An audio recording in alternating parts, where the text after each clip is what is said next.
Bağlanma tərzini tapa bilməyin üçün səninlə bir test edəcəm. Sənə bir hekayə danışacağam və bu hekayədəki 3 uşaqdan hansının sənə daha yaxın olduğunu şərhlərə yazıb açıqlamanı oxuyarsan. 3 uşağı anaları ilə bərabər ayrı-ayrı otaqlara aparırlar.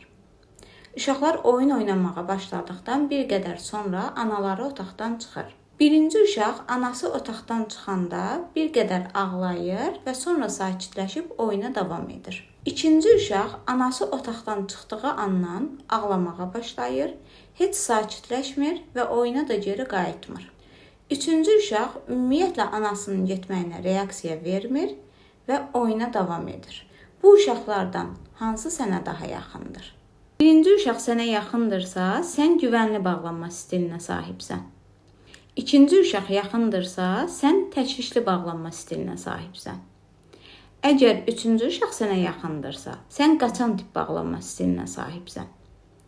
Bağlanma tipləri haqqında daha ətraflı öyrənmək üçün açıqlamanı oxu.